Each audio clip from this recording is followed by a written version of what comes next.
Eu não sei se você fica impressionado quando você pensa que faz 3.500 anos que a palavra de Deus começou a ser escrita. Ela terminou mais ou menos no ano 100 depois de Jesus, ali com o apóstolo João. Então, mas desde Moisés, 1.500 anos antes, as verdades da palavra de Deus, imutáveis e eternas. E nesse tempo que nós estamos vendo, queridos, filhos de Deus, filhas de Deus, povo de Deus, nós estamos vendo o cumprimento das profecias. Um mundo fragilizado, um mundo doente, um mundo desesperado, sem saber o que vai acontecer amanhã. Mas graças a Deus nós temos luz, lâmpada para os nossos pés é a palavra de Deus, uma luz para brilhar nesses dias escuros. Tome a Bíblia em suas mãos, onde você está. Se você está deitado em sua cama, se você está no sofá de sua casa, eu não sei onde você está, pegue a Bíblia, nós vamos manejar a palavra de Deus. Nós vamos estudar a última carta de Deus aos cristãos. A última carta de Deus para você, filho de Deus, nesse tempo do fim. E mais uma vez eu quero pedir que o Espírito Santo fale a você, fale com você, para que a palavra de Deus chegue até você. E esse recado seja um recado ao teu coração, à sua vida. Porque Deus fala individualmente. Deus fala a cada pessoa individualmente. Ore a Deus comigo mais uma vez nessa manhã, com a Bíblia em suas mãos. Nosso Deus e Pai, nesse momento vamos abrir o livro sagrado. Por favor, Senhor, fala. Por favor, Senhor, prega. Por favor, Espírito Santo, Tu que inspiraste a palavra, fala agora aos Teus filhos, Senhor, alcançando a mente, o coração, a vida, mostrando a Deus que ainda existe tempo para nos prepararmos e um dia estarmos com Jesus para todo sempre. Esse mundo, ele é curto, esse mundo é efêmero, esse mundo é passageiro, ele é frágil, mas nós cremos em Deus, nós dependemos de Deus e queremos agora a atuação de Deus. Por favor, fala para nós em nome de Jesus. Amém. Queridos, a primeira coisa que eu quero falar nessa manhã, nós estamos pregando aqui verdades presentes. Há 2 sábados atrás falamos que as potestades, os poderes deste mundo estão sendo abaladas. As nações estão sendo abaladas. Sábado passado falamos o fechamento do 6º selo, quando tudo será abalado. Os céus serão abalados, o sol, a lua e as estrelas. E então o reino de Deus que não pode ser abalado será estabelecido. Agora deixa eu te falar uma coisa, quando nós estudamos profecia, você tem que levar em consideração 2 coisas. Fecha um pouquinho a câmera aqui que eu quero falar assim bem pertinho das pessoas agora. A primeira coisa, você tem que ter em mente que Deus sempre é movido por amor, ok? A Bíblia diz que Deus tem uma natureza amorosa, Deus é amor. Então tudo que Deus fala, tudo que Deus profetiza, tudo que Deus orienta, é porque Ele é motivado pelo amor. Ele é tocado pelo seu amor. Em seu amor Ele profetiza, em seu amor Ele avisa, ok? E quando a gente tem essa percepção de que sempre o amor de Deus está por trás disso, a gente sente fé, a gente sente alegria, a gente sente esperança, a gente sente segurança e é para o nosso bem. Então o primeiro texto da Bíblia, antes de estudarmos ali Apocalipse 3, 14 até o 22, que é a carta à igreja de Laodiceia, a carta para a igreja de Deus nesse tempo. Leia comigo a primeira carta do apóstolo Paulo aos Coríntios, capítulo 13. Eu quero ler com você aqui apenas 4 versículos. Por favor, pegue a Bíblia, nós vamos manusear a palavra de Deus. Hoje estávamos conversando aqui com os anciãos que estão aqui, o Levi, o Vander. Parece um pouco mecânico, não é fácil você estar olhando só para as câmeras, mas eu penso que nesse momento o Espírito Santo está olhando para o seu coração e que Deus vai alcançar você. Primeira carta de Paulo a Coríntios, capítulo 13, verso 1 até o verso 4. Leia comigo ali. Paulo diz assim: e eu passo a mostrar-vos ainda um caminho sobremodo excelente. Ainda que eu fale as línguas dos homens e as línguas dos anjos, se eu não tiver amor, serei como bronze que soa, ou como um sino que bate. Ainda que eu tenha o dom de profetizar e conheça todos os mistérios e toda a ciência, e ainda que eu tenha tamanha fé a ponto de transportar montes, se eu não tiver amor, nada serei. E ainda que eu distribua todos os meus bens entre os pobres, e ainda que eu entregue o meu próprio corpo para ser queimado, se eu não tiver amor, nada disso me aproveitará. O amor é paciente, é benigno, o amor não arde em ciúmes, não se ufana, não se ensoberbece. Uma das palavras que aparece aqui, o dom de profetizar. A essência das profecias é o amor de Deus e a pessoa de Jesus Cristo. Primeiramente, Deus é motivado por amor. E a intenção de Deus é revelar o seu Filho, Jesus Cristo.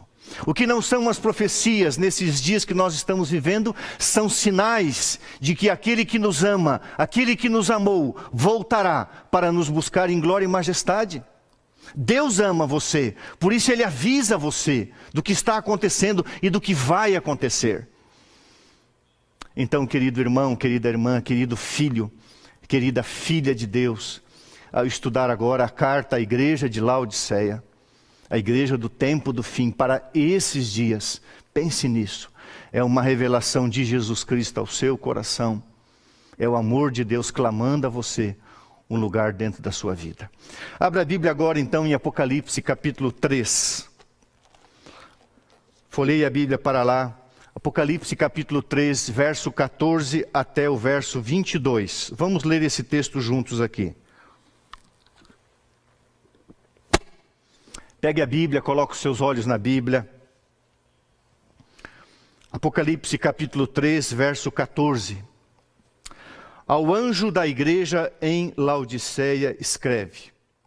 Ao anjo aqui são aos líderes, ok? João recebeu a mensagem, Deus mandou a mensagem a Jesus, Jesus ao seu anjo, o anjo à igreja. A João e João à igreja. Então João está escrevendo aqui aos líderes da igreja. Estas coisas diz o Amém, a testemunha fiel e verdadeira, o princípio da criação de Deus. Conheço a tua vida, conheço as tuas obras. Aliás, irmão, deixa eu fazer um parênteses aqui. Várias pessoas me perguntaram, pastor, que tradução você usa?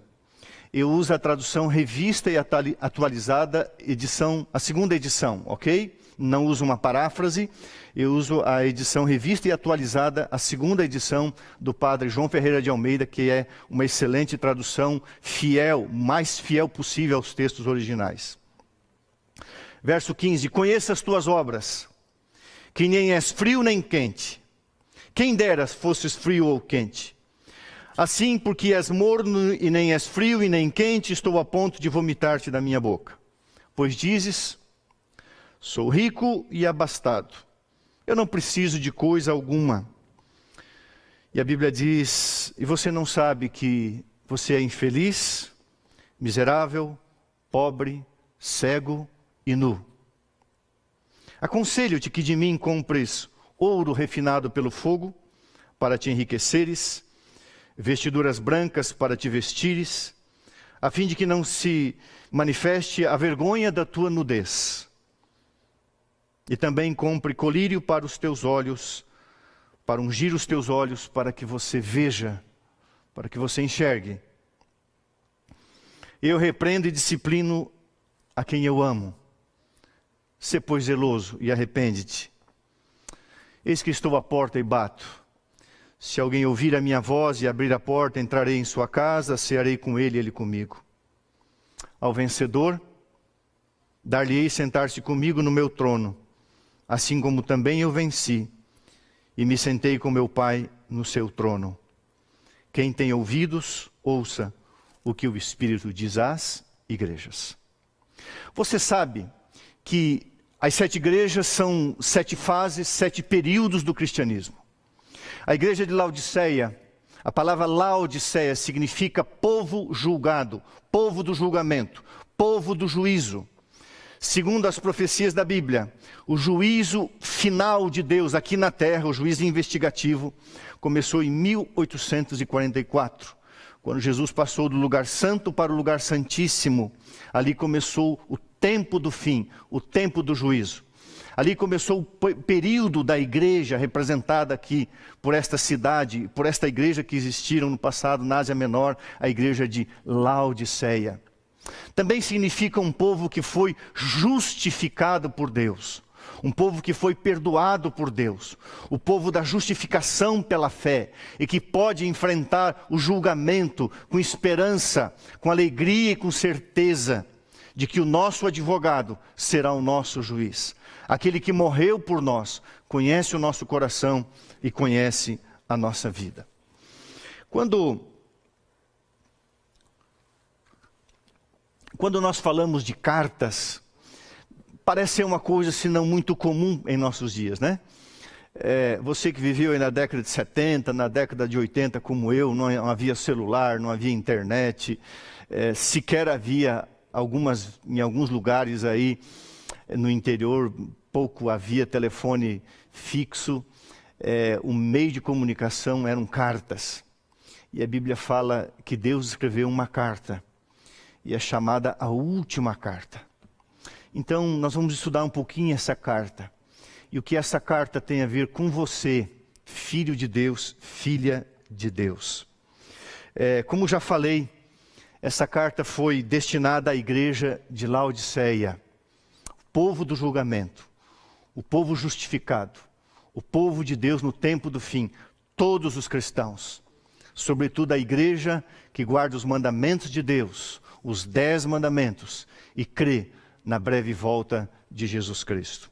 Muito bem, a cidade de Laodiceia foi fundada pelo rei Seleucida, Antíoco II Teós, mais ou menos 240 anos antes de Cristo.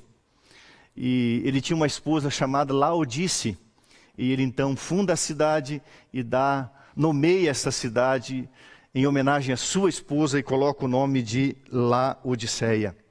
Uma cidade extremamente rica. Ela era uma cidade imperial, numa rota de comércio. E lá em Laodiceia fabricava-se uma lã preta lustrosa.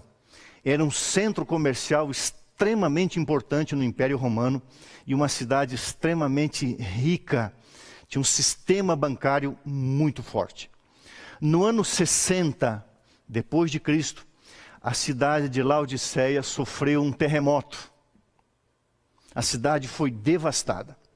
E como era uma cidade muito importante, o Império Romano, o imperador ofereceu ajuda para reconstruir a cidade de Laodiceia. E os laodiceanos disseram para o imperador: não se preocupe, nós não precisamos da ajuda do império. Nós temos condições de reconstruir nossas casas, nossas lojas, nossas agências bancárias, nosso comércio, nossa vida. Nós não dependemos de ninguém. Nós não dependemos do imperador. Arrogância, orgulho, prepotência, sobretudo um espírito de independência e falta de humildade. Foi exatamente nesse período em que a cidade estava sendo reconstruída com recursos próprios, que chega a carta de Deus através do apóstolo João para a cidade e para a igreja de Laodiceia. Então o apóstolo João, ele pega esse contexto de reconstrução, mostrando a fragilidade da vida, a fragilidade das coisas, em que a liderança de uma cidade, um povo de uma cidade, diziam: não precisamos de ninguém. Querido irmão, querida irmã, querido filho de Deus, essa é a grande tentação de Satanás. Você está aí na sua casa, não sei como está a sua condição, sua vida, mas talvez você não esteja aproveitando esse tempo para pensar, para depender mais de Deus. O diabo quer dizer para você: está tudo bem, isso vai passar, e vai passar. Mas logo vai vir um terremoto, a exemplo do que veio em Laodiceia, e vai destruir esse mundo, e não haverá quem escapará. E a tentação de Satanás é: você não precisa depender de Deus, Você tem a tua poupança, você tem um pouco de garantia, você vai receber ajuda do governo, você logo vai voltar a trabalhar. Não se espante, não se preocupe, está tudo bem. Esse é o quarto sábado que essa igreja está vazia. As escolas particulares e municipais, estaduais estão todas fechadas. Agora, período de férias em abril, é isso? São sinais, e o diabo quer dizer para você, você não precisa de Deus. Você não precisa depender de Deus. Essa é a grande tentação. A mensagem de Laodiceia ao Império Romano é: nós não dependemos de ninguém. Essa é a mensagem que chegou para a igreja. Querido, é tempo de reconstruirmos a nossa vida. Não apenas o mundo está num processo de ruínas no aspecto de saúde agora. Há um terremoto epidêmico, pandêmico nesse mundo, uma insegurança. Mas poucas nações, poucas pessoas estão olhando para o céu. A crença está na ciência, a crença está nos órgãos mundiais que controlam esse mundo. Poucas pessoas têm parado e clamado e buscado a presença de Deus. O destinatário da carta era essa cidade e essa igreja, num processo de reconstrução, onde não dependiam de ninguém. Agora, qual é o autor dessa carta? Veja ali, no verso 1, a segunda parte de Apocalipse 3. Estas coisas diz o Amém, a testemunha fiel e verdadeira, o princípio da criação de Deus. Eu quero explorar um pouquinho isso aqui. Além do destinatário, o remetente da carta, o autor da carta, que está ao centro da mensagem de Deus. Jesus aqui é apresentado como o Amém. O Amém, a palavra Amém, ela vem do hebraico, e essa palavra remete à expressão Elohei Amém, que é um dos títulos de Jesus Cristo no Antigo Testamento, o Deus da verdade. Elohei Amém, o Deus da verdade.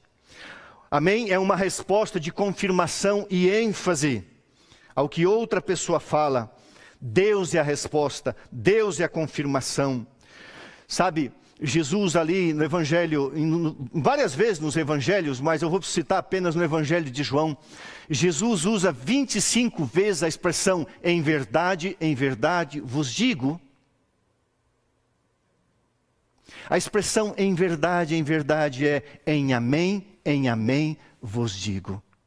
Queridos, você está vendo, de um lado a ciência fala uma coisa, de outro lado a ciência fala de outra coisa. A ciência não sabe exatamente como se comportar diante desse vírus. O mundo não sabe. Cada país está tentando uma forma aqui, uma fórmula ali. Os maiores cientistas, laboratórios, hospitais do mundo estão procurando encontrar uma saída. Deus é a única verdade absoluta que você tem. Deus é o Amém, Jesus é o Amém, o Espírito Santo é o Amém, a palavra de Deus é o Amém. Então, quando você olha para a Bíblia, Jesus diz assim: eu sou a verdade, eu sou o caminho, eu sou a confirmação. Você pode olhar para mim e dizer Amém, Elohei Amém, o Deus da verdade. A única verdade que esse mundo conhece é a verdade que está na palavra de Deus. E a única verdade que nós temos é que esse mundo vai terminar e Jesus vai voltar. O que nós estamos vendo, queridos irmãos, queridos amigos, é a fragilidade do ser humano, é a fragilidade de um mundo que basta um tsunami, basta um vírus, basta um terremoto e tudo se abala, tudo se acaba da noite para o dia. Familiares não estão podendo enterrar os seus queridos. O que é o homem sem Deus? E nós temos o Amém, nós temos Jesus Cristo, nós temos a verdade. Ele é a verdade, Ele é o Deus da verdade. Interessante que depois Ele se apresenta como fiel. A palavra fiel é o particípio do hebraico amã, do qual vem o grego amém. Fiel e amém é a mesma coisa. É aquilo que é permanente, é aquilo que é verdadeiro. É aquilo que você pode depender e colocar a sua segurança. Por exemplo, eu vou usar uma frase agora para os membros da igreja. Um dia nós vamos reabrir o colégio. Um dia nós vamos reabrir as portas da igreja e você vai entrar aqui. Essas são palavras fiéis e verdadeiras, porque isso vai acontecer com a graça e pela graça de Jesus. E você estará aqui. Eu estarei orando nos seus olhos, abraçando os meus irmãos, sentindo falta das crianças aqui na igreja. Amém, porque nós temos uma verdade. Amém, porque nós temos uma esperança. Amém, porque nós temos um Deus fiel e verdadeiro. Amém, porque nós temos uma palavra profética e segura. Amém, pelo que nós estamos vendo acontecer. Sinais e mais sinais. Prepara-te, ó Israel, para te encontrares com teu Deus. Fiel e verdadeiro é aquele que escreveu. E se não bastasse Jesus dizer, eu sou o Amém, o Deus da verdade. Eu sou fiel, o que eu falo é fidelidade. Eu sou a testemunha fiel e verdadeira. Essa expressão, testemunha fiel e verdadeira, aqui todos esses títulos referem a Jesus Cristo, que é o autor dessa carta. Se você pegar lá em Hebreus 1, verso 3, diz assim, Jesus é a expressão exata de Deus. O que a Bíblia está querendo dizer quando diz assim, eu sou a testemunha fiel e verdadeira, eu sou o fiel e verdadeiro Deus. Como Deus é, eu sou. Como eu sou, Deus é. Eu e o Pai somos um. Quem vê a mim, vê o Pai. Então a segurança que Jesus está passando quando escreveu essa carta é assim, a minha carta é uma carta que vem de Deus, porque eu sou o próprio Deus. Testemunha fiel e verdadeira da divindade, o Senhor Jesus Cristo, Deus eterno como o próprio Pai. E finalmente, a quarta característica, ou o quarto atributo, Deus não tem característica, Deus tem atributo. O quarto atributo de Deus, na pessoa de Jesus Cristo, Ele é o princípio da criação. Sabe que em vários textos originais, a Bíblia não começa assim, no princípio Deus. Começa Deus no princípio. Nunca houve princípio sem Deus. Deus é a causa primeira. Jesus, quando fala o princípio da criação, Ele é o Criador de todas as coisas antes do princípio. No princípio, Ele criou, Deus criou. Ele é o Alfa, Ele é o Ômega. Querido amigo, querido irmão, olha aqui para mim. Fecha aqui para mim, Ivan, um pouco mais. Tudo começou com Deus. Tudo passa por Deus. E tudo termina em Deus e com Deus. Tudo começou em Jesus, Ele é o Criador. Tudo passou por Ele, passa por Ele, todas as coisas. Nele nascemos, nele nos movemos, nele existimos e nele iremos embora deste mundo para a glória celestial. Tudo acontece por causa dele, Ele é a razão de todas as coisas. Eu amo um texto da Bíblia em 1 João que diz assim, nada do que foi feito sem Ele se fez. E Colossenses 1 fala sobejamente sobre isso, Ele é a causa, Ele é a razão. Ele é o princípio, Ele é o meio, Ele é o fim, Ele está no controle de tudo. Tudo começa com Ele e tudo passa por Ele. Ele não é o princípio, Ele é o meio, Ele é o fim. Você acha que a essência da carta de Jesus à igreja de Laodiceia é você? O foco é Cristo, é o amor de Cristo, é a mensagem de Cristo, é o interesse de Cristo por você. Ele é o Criador, Ele é o substituto. Pode fechar aqui, viu? Que eu quero ler isso aqui olhando nos olhos da minha igreja, dos meus irmãos. Jesus é o substituto, Jesus é o exemplo, Jesus é o ressurreto, Jesus é o mediador, Jesus é o arquiteto, Jesus é o construtor da sua casa, Jesus é o advogado, Jesus será o juiz. Sim, Ele é tudo em todos. Ele é o centro. Ele é o fiel, Ele é o verdadeiro. É Ele, é nele, é por causa dele. Por isso que Paulo diz, e ser achado nele, não tendo justiça própria. Cristo em nós, a esperança da glória. É Jesus falando para você, querido irmão. É Jesus falando para você, querida irmã. É o Cristo que morreu por você, olhando para você, dizendo, eu amo você, se prepara. Porque eu te criei, eu transformei a sua vida. Agora se prepara, porque eu vou vir te buscar. Esse mundo não vai muito longe. Então nós temos as duas primeiras partes. O destinatário. Uma igreja arrogante, uma cidade orgulhosa. Mesmo em ruínas, não dependemos de ninguém. E aí vem o autor da vida. O Senhor do céu e da terra e se apresenta. O que é verdade não é a riqueza bancária de Laodiceia. O que é verdade não é a sua produção da lã preta, brilhante. Não é o seu centro bancário, não é o seu comércio, não é a sua independência do próprio império. A verdade sou eu. E as minhas verdades, elas são inabaláveis e permanentes. Como eu falei no início, você hoje acredita e eu acredito, porque estamos vendo o cumprimento de um livro escrito há mais de 3 milênios, há mais de 3.000 anos. Agora, o que a testemunha fiel e verdadeira falou para você? Verso 5 e verso 6, baixa os seus olhos aí. Conheço as tuas obras. Sei que você é um cristão frio. Não. Quente, fervoroso. A palavra quente aqui é fervoroso. Não. Você é indiferente. Você sabe que você não está sendo 100% fiel a Deus, você que não é? Você sabe que você não está levando a sério as coisas de Deus? Pense um pouquinho. Eu louvo a Deus porque semana passada eu recebi uma ligação de uma pessoa aos prantos, dizendo assim, se esse vírus me atacasse e eu fosse entubado e morresse, eu era uma pessoa perdida. Mas eu me posicionei ao lado de Deus. Eu conheço a tua vida. Verso 16. Você é morno, não é quente nem frio.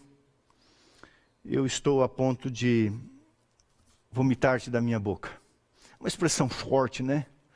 Uma expressão pesada. Acima de Laodiceia havia uma cidade chamada Hierápolis. Hierápolis era uma cidade de águas termais, águas quentes. Então foi feito um aqueduto. Olha a riqueza dessa cidade de Laodiceia. Fizeram aquedutos de Hierápolis para Laodiceia. E essa água tinha muitas propriedades minerais. E eram fontes de águas quentes, águas termais, com sais minerais, uma fonte de saúde. E então Laodiceia queria se apropriar dessa bênção, fizeram aquedutos. Então a água vinha pelos aquedutos e deixavam ali os minerais ao longo do caminho. Mas a água não chegava quente nem fria, ela chegava morna. E quando as pessoas tomavam aquela água morna com o efeito dos minerais, aquilo causava vômito. Ou ânsia de vômito. E Jesus pega essa ilustração e diz assim, uma vida que parece ser e não é uma vida que causa náusea na mente de Deus. Seja o que você é, ou pelo menos tente, lute, brigue com Deus, chore, clame, se arrependa. Irmãos, não pode existir uma coisa pior na vida de Deus, na vida do crente que professa Deus, melhor dizendo, do que a falsidade, do que a hipocrisia. Jesus, ele pôde perdoar uma prostituta. Jesus pôde salvar um ladrão. Jesus pôde pecadores terríveis, ele pôde transformar, curar cegos, leprosos, resolver tantos problemas. Mas Jesus não conseguiu transformar o coração de líderes hipócritas, falsos, mentirosos, enganadores, que não falavam a verdade, não criam na verdade, não queriam saber da verdade. Eu te conheço.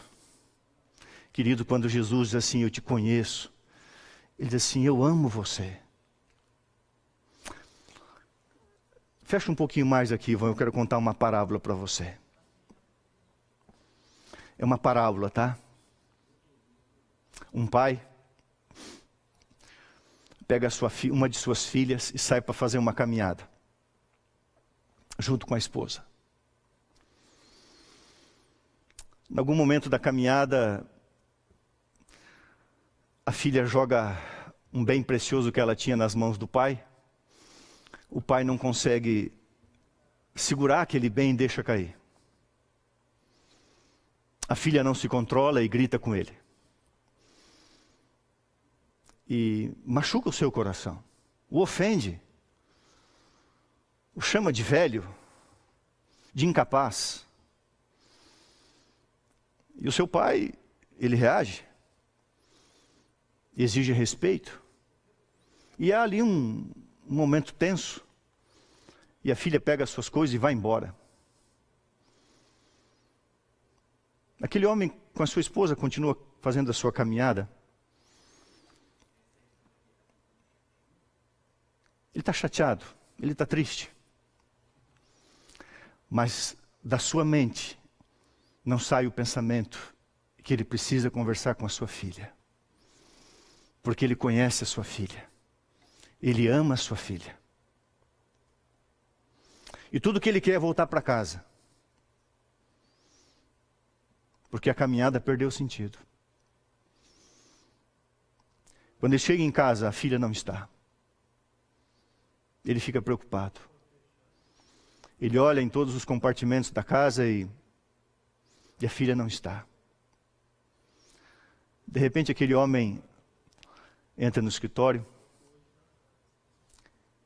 e ele ouve a seguinte expressão: pai. E quando aquele homem ouve essa expressão pai, uma alegria enche o seu coração, porque ele conhece a sua filha. A sua filha tinha ido a um supermercado comprar um tipo de chocolate que ele gosta. E quando ele ouve a voz pai, não havia mágoa no seu coração. Havia dor, mas era uma saudade, uma vontade de abraçar, de pedir perdão, de reconciliar. E quando ele corre então para a porta, a sua filha lhe entrega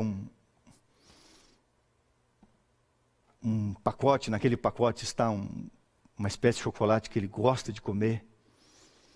Ele abraça a sua filha, eles se perdoam. Ele conhece a sua filha. Quando a Bíblia diz eu te conheço, eu te amo. E a maior alegria daquele pai foi ouvir a voz da sua filha. Querido irmão, querida irmã, quando Jesus diz assim, eu te conheço. Eu sei quem é você. Não é para te acusar, não é para te condenar. Deus amou o mundo, Deus enviou seu Filho ao mundo, não para condenar você, não para acusar você, não para criticar você, mas para te motivar, te incentivar. O sonho de Deus é ouvir a sua voz cada dia, filho rebelde, dizendo pai, Abba pai, paizinho querido. Esse é o som que Deus gosta de ouvir. É assim que Ele gosta de ser chamado.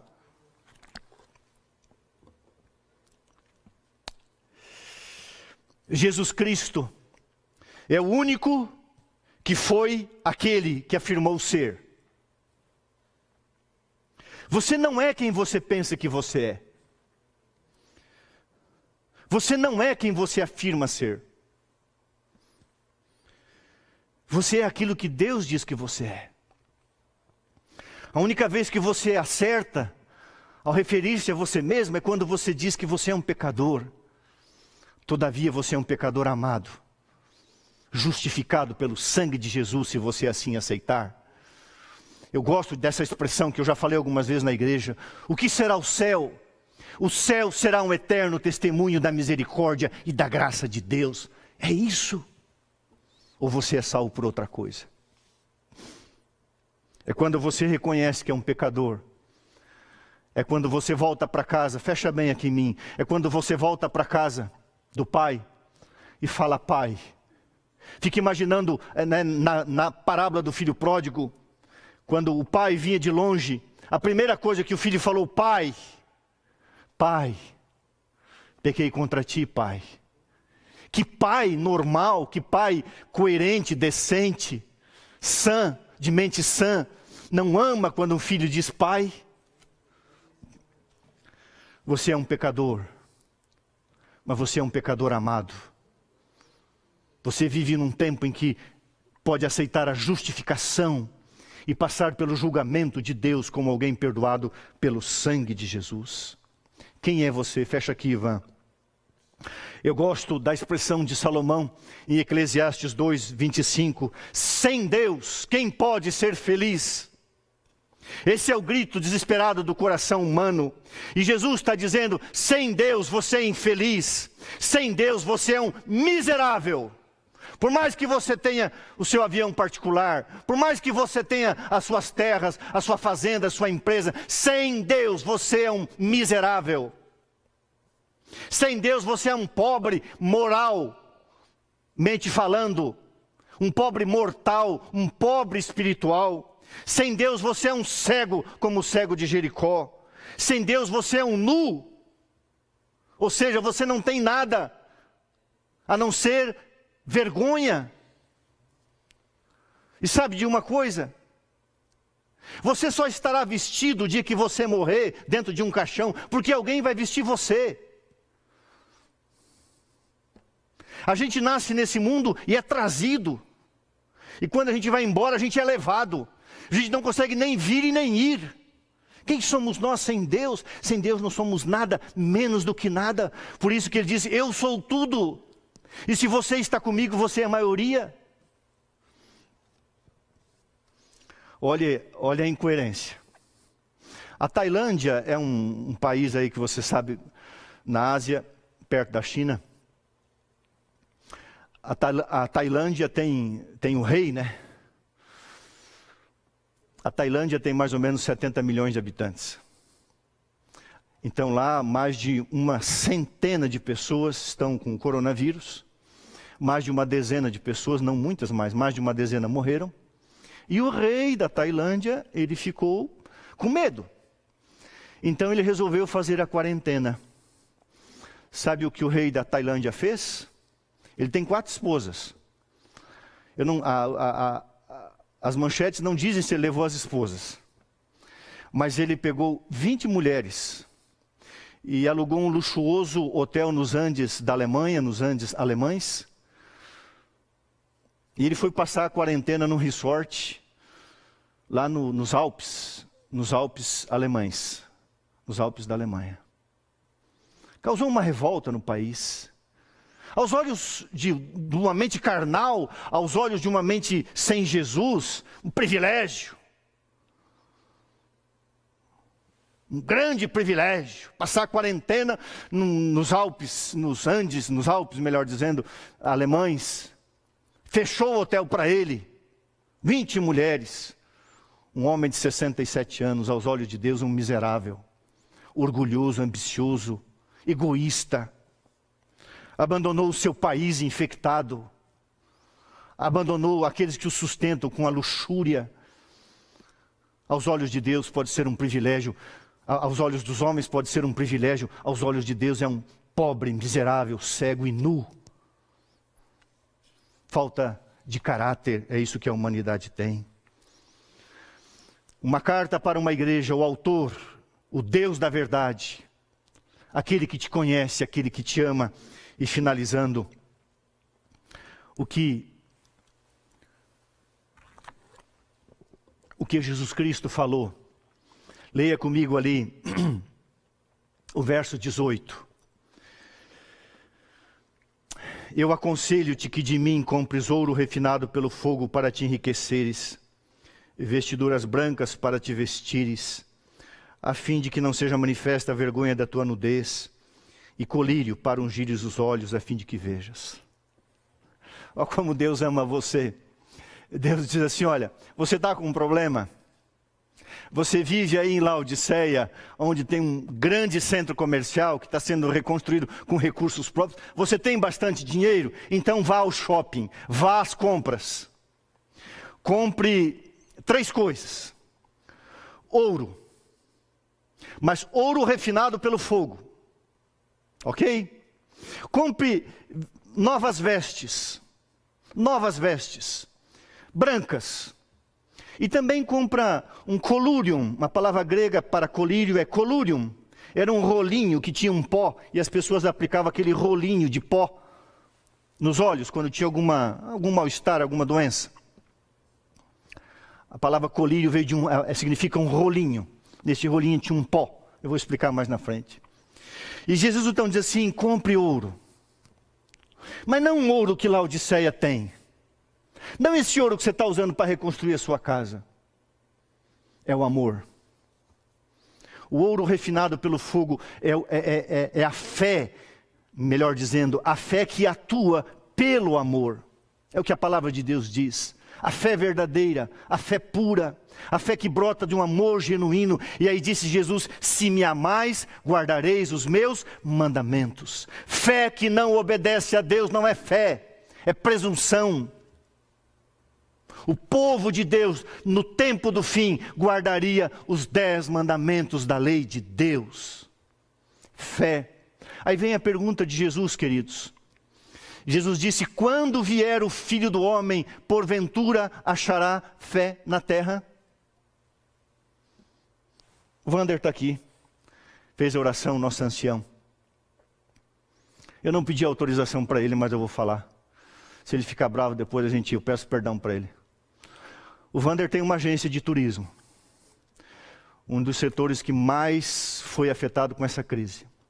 95% das aeronaves, dos aviões do Brasil estão no solo. No mundo passa de 55%. Ninguém está viajando.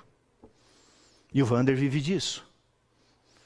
Ele trabalha com turismo, vende para executivos, para empresas, para o mundo inteiro.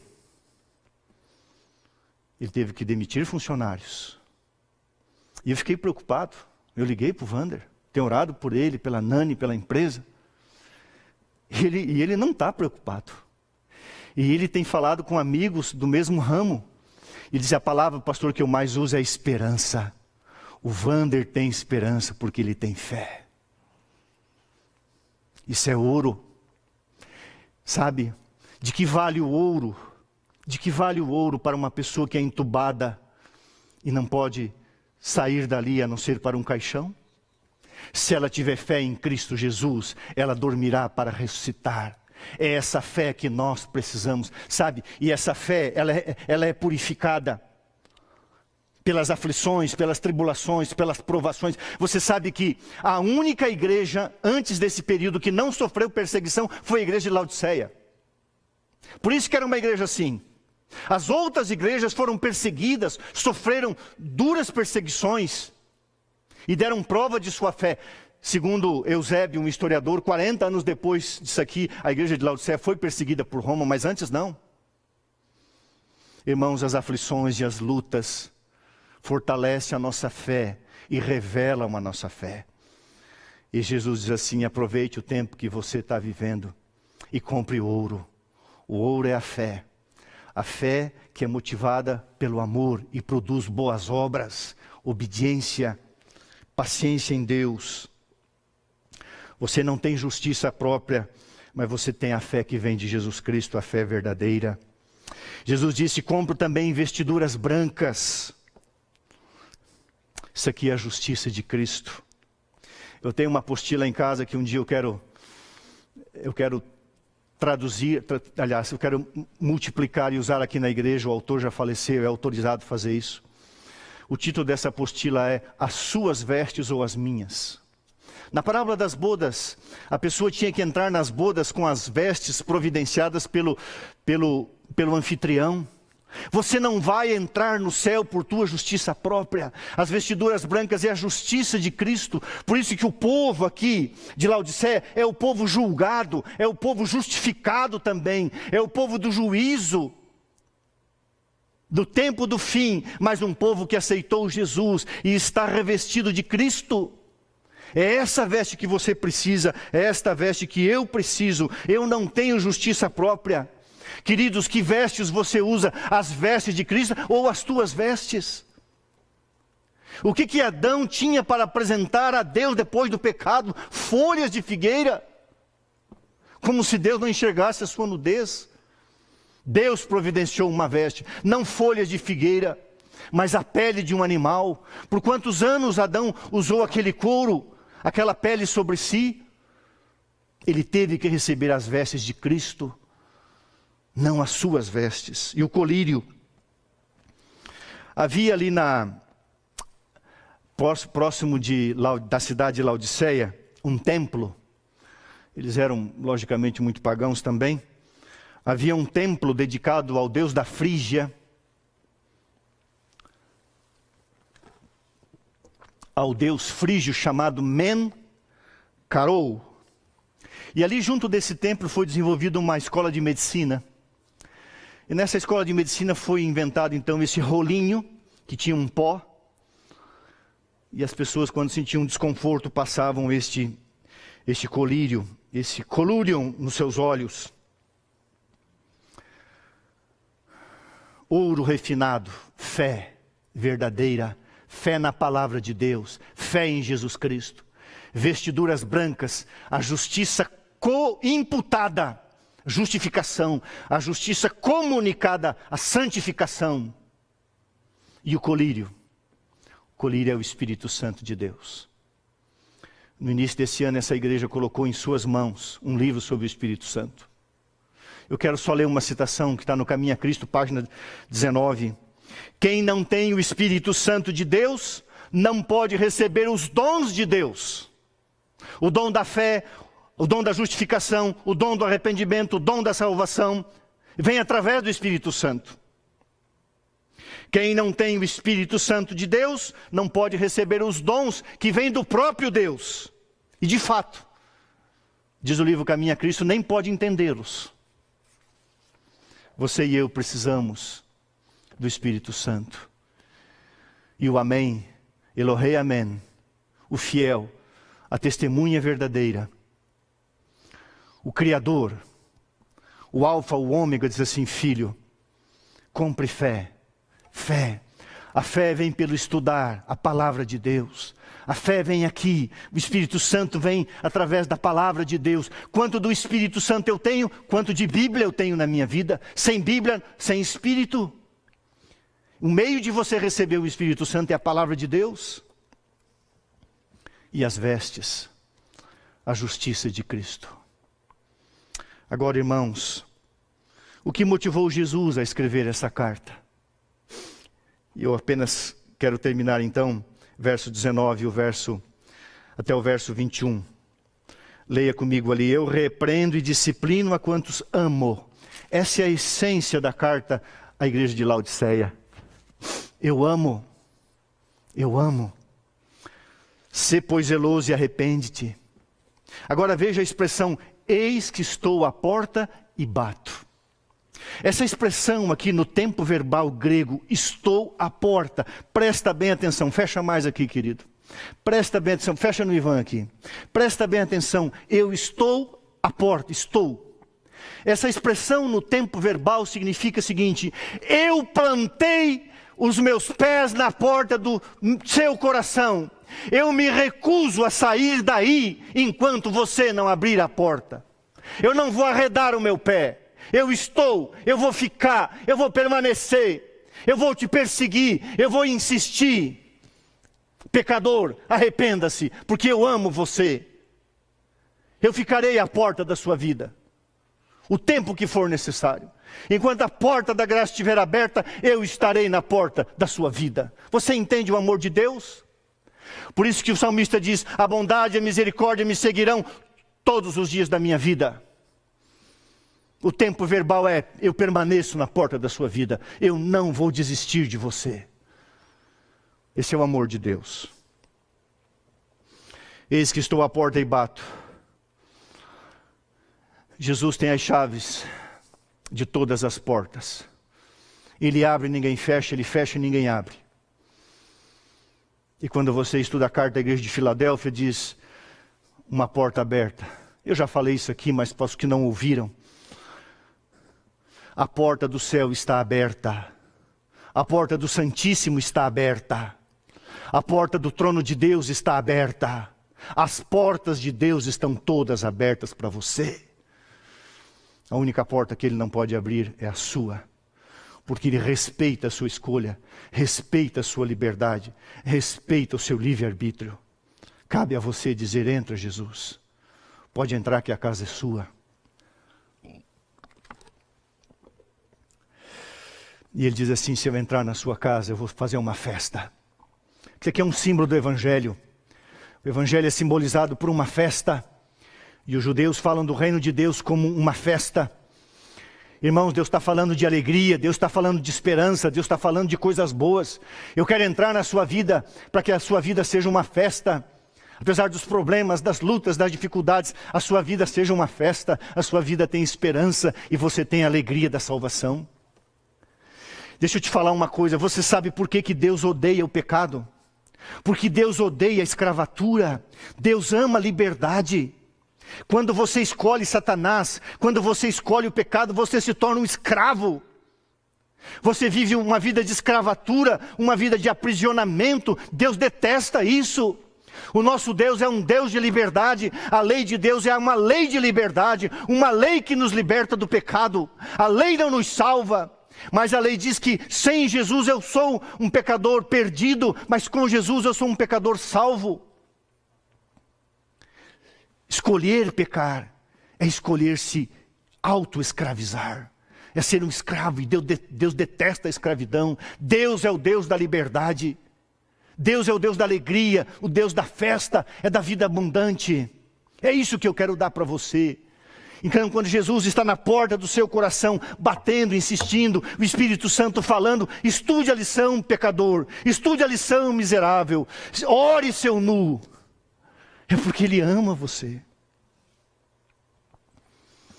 Eu te amo. Por isso que eu falo assim, disse Jesus. Eu te disciplino, eu te repreendo. Eu te dou o dom do arrependimento. Eu estou plantado à porta do seu coração. Eu me recuso a sair daí. E finalmente, irmãos, ao vencedor dar-lhe-ei sentar-se comigo no meu trono, assim como também eu venci e me sentei com meu Pai no seu trono.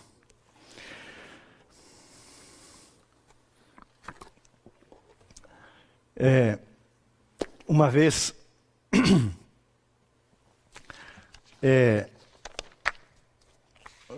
um líder da igreja tinha uma posição muito importante. Nós éramos amigos e eu fui até a sua sala e ele tinha um lindo escritório, tudo certo, era um grande líder da igreja, uma bela sala, uma bela cadeira. E ele imaginava que eu almejava aquela posição, aquele lugar, o que eu nunca almejei, Deus sabe disso. Mas ele gostava de mim, então ele quis me agradar, ele se levantou da bela poltrona, da mesa, do escritório, da liderança, né? Tinha um título, um cargo, e falou: senta aí. Senta aí. Eu falei: eu não. Não, um dia você vai sentar aí. Eu falei: eu não. Nunca me sentei e nunca vou sentar. Mas sabe como eu imagino? Isso eu quero. O dia que Jesus voltar em glória e majestade, e a gente foi embora para o céu, a Bíblia diz: você vai se sentar comigo no meu trono. Isso aqui é uma figura de linguagem. Você vai reinar com Cristo. Mas existe um trono para você. Você é co-herdeiro, herdeiro junto com Jesus de todas as coisas. E você será co-regente. Você vai reger junto. Fecha aqui, Ivan. Agora eu quero falar para você o que eu imaginei essa semana. Me lembrei dessa história com esse meu amigo. Eu fico imaginando você entrar na sala de Jesus. Ele vai se levantar do seu trono e vai dizer: senta aí.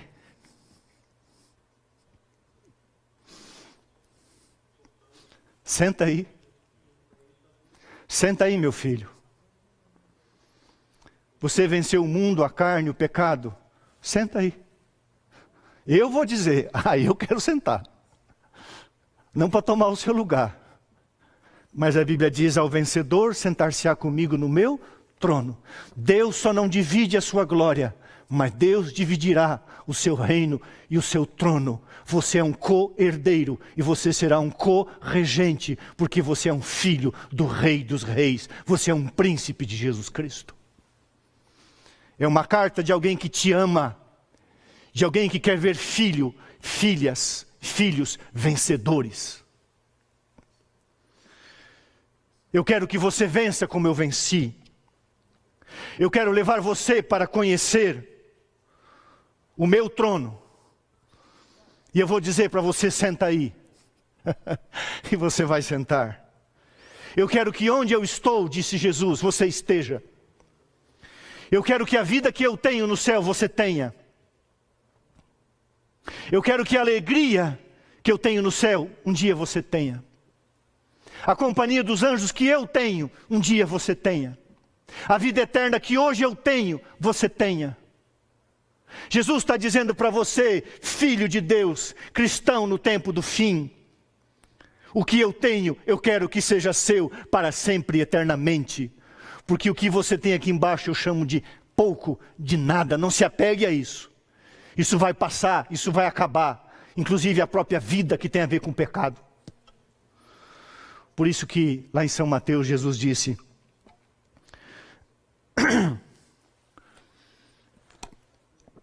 vinde, bendito do meu Pai, entrai na posse do reino que vos está preparado desde a fundação do mundo.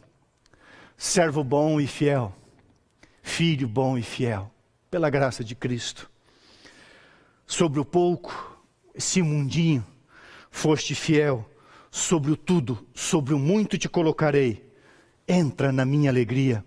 Entra no estilo de vida, no tipo de vida que eu tenho. Entra.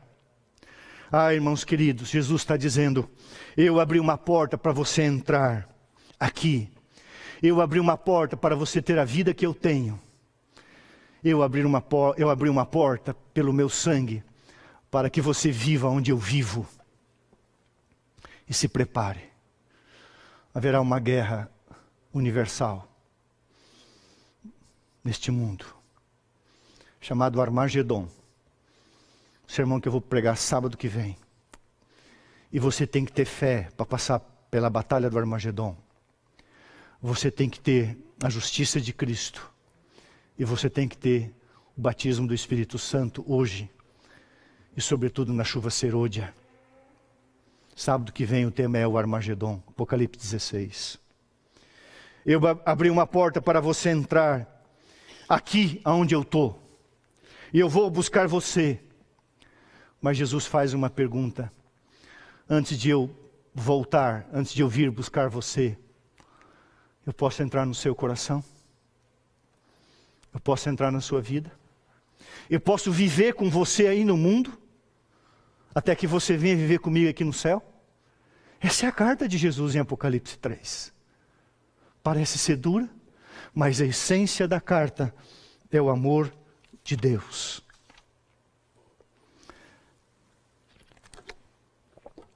Cada vez que eu conto a história que eu vou contar, e eu vou pedir, Ivan, que fique fechado. Se vocês mudarem aí, pode mudar, mas eu quero que fique fechado. Cada vez que eu conto essa história, é uma história que aconteceu durante a Segunda Guerra Mundial. Normalmente na porta da igreja, aquelas irmãs de mais idade, aquelas irmãs que já são mais experientes e têm um pouco mais de peso físico, elas ficam tristes comigo. Então, eu já vou avisar, não fique triste comigo, tá bom? É apenas uma história real que eu acho muito linda. E ela ilustra o amor de Deus, a carta de Deus. Um pouco antes de dos Estados Unidos se envolverem na Segunda Guerra Mundial, no território europeu, um jovem chamado John Blanchard andava ali pelas livrarias na Flórida, no estado da Flórida. E ele chega numa biblioteca e pega um livro, e aquele livro chama a atenção dele, não pelo livro em si, mas pelas anotações, notas de rodapé. Uma letra assim muito delicada, muito bonita, palavras muito sensíveis, muito belas. E chama a atenção, ele lê todas as anotações daquele livro e fica sensibilizado pela sensibilidade daquela pessoa que escreveu. E ele então vê o nome lá no início de Hollis Maynell. Quem é essa mulher? E ele fica muito curioso, ele dá um jeito, ele demora. E ele descobre que Hollis Maynell morava em Nova York. Consegue o seu endereço, veja, década de 1940.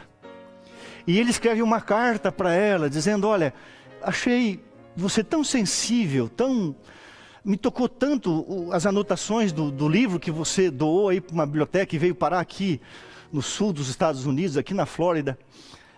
Eu gostaria de trocar correspondência com você. E eles começaram a trocar correspondências e ele foi então convocado, era um jovem, para a Segunda Guerra Mundial, do outro lado do Atlântico. E lá permaneceu 1 ano e 1 mês, 13 meses. E ele escrevia e recebia cartas. E a semente do amor, da paixão verdadeira, aquele sentimento romântico foi crescendo no coração dele, ele percebia que no coração dela, e ele pediu uma foto. E ela disse, não, se você gostar de mim, não interessa a minha aparência. Você vai me amar do jeito que eu sou. Era diferente naquela época, né? E ela nunca mandou uma foto. Mas tanto John quanto Hollis sabiam que havia um amor já construído através de cartas. Um amor construído através de cartas. Não de imagens, não de fotografias, mas de sentimentos, de um relacionamento. E ele finalmente passou o seu período da guerra com vida e marcaram um encontro na grande estação central de Nova York, às 19 horas de uma noite. E ele disse, mas como que eu vou te reconhecer? E ela disse, eu estarei com uma rosa na lapela do vestido. Não se preocupe. Ele escreve que chegou um pouco antes e ficou olhando aquela multidão na grande estação central de Nova York. E ele olhava e não via nenhuma mulher, nenhuma moça, porque ele era jovem, imaginava uma moça com uma rosa na lapela. E então, de repente vem uma moça esbelta, linda, loira, olhos azuis, cabelos encaracolados. Eu estou descrevendo o que ele descreve. Você pode ler essa história no livro Quando os Anjos Silenciaram. E ele olha para aquela moça com um vestido verde claro, linda, linda. E ela passa por ele e percebe que ele ficou assim impactado e diz, oi Marujo, tudo bem? Quem você procura está atrás. E ele então fica naquela ânsia, naquele desejo de que fosse aquela linda moça, magra, alta, loira, olhos azuis, um lindo vestido, cor de primavera, mas não estava com a rosa na lapela. E ela vai embora, e ele, impulsionado a ir atrás, parece que o seu coração dizia era ela, mas não era. E então ele volta para trás e vê uma senhora, aparentava mais de 40 anos, um chapéu surrado na cabeça, bem colocado, com vários cabelos brancos.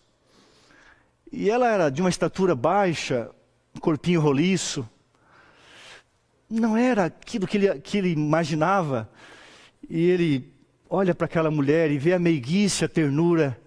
e diz: olá, você deve ser a senhorita Hollis Maynell. Isso não é hora de cair papel, né? Você me sustentou na guerra durante 13 meses e eu tenho muita gratidão. E eu gostaria de chamar você para jantar e seremos grandes amigos. E começou a falar palavras afáveis e carinhosas e respeitosas. E aquela senhora disse: filho, eu não sei do que se trata, eu não sei o que está acontecendo. Mas aquela moça lá na frente que te abordou, ela se chama Hollis Maynell. E ela me entregou essa rosa e disse para eu colocar na lapela. E disse que seria um tipo de teste. Se você fosse uma pessoa gentil, um cavalheiro, e como você me convidou para jantar, ela disse que se você me convidasse para jantar, ela estaria esperando no restaurante, no outro lado da rua, em frente à grande estação central. E para a alegria de John Blanchard, aquela linda moça era quem ele sonhava ser. Um amor que nasceu através de cartas. Você fica imaginando, porque a história termina aí. Você fica imaginando quando John ele entra no restaurante no outro lado da rua, em frente à estação central de Nova York. E aquela moça com que os seus olhos foram preenchidos, aquela era a moça das cartas. Seu coração tinha sido tocado por um rosto que ele nunca havia visto. E agora ele viu uma beleza inimaginável. Você nunca viu a Deus. Você nunca viu Jesus. Mas ele escreveu uma carta. E ele já venceu a guerra. E logo ele voltará para o último embate dessa guerra. A vitória final, o Armagedon. E vai levar você para a grande estação central do universo. E você vai jantar com ele. Porque hoje ele pode jantar na sua casa, na sua vida, no seu coração. Você já tem o primeiro lugar no coração de Deus. Por isso que ele enviou seu filho para morrer por você. Você já tem o primeiro lugar no coração de Cristo, por isso ele intercede por você. Você acha que Jesus está fazendo uma casa para você por quê? Porque você já tem o primeiro lugar no seu coração. É justo que ele não tenha o primeiro lugar no seu e no meu? Ele tem autoridade para pedir isso? Ore a Deus comigo. Querido Jesus, querido Deus, que o Espírito Santo não apenas possa nos convencer do pecado, mas sobretudo da necessidade de termos a justiça. E termos a justiça é abrirmos a porta àquele que está plantado diante de nós, no nosso coração, querendo entrar. Querendo fazer da nossa vida uma festa. O Evangelho da salvação.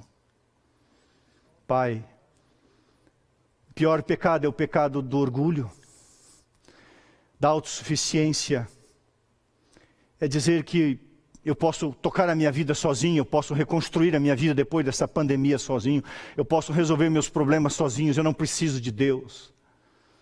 Ó Senhor, tira esse orgulho, essa vaidade, esse engano do nosso coração. Perdoa e abre os nossos olhos com o colírio do Espírito Santo para enxergarmos que sem Deus nós não somos nada, mas com Deus nós somos a maioria. Abençoa o teu povo em nome de Jesus. Amém.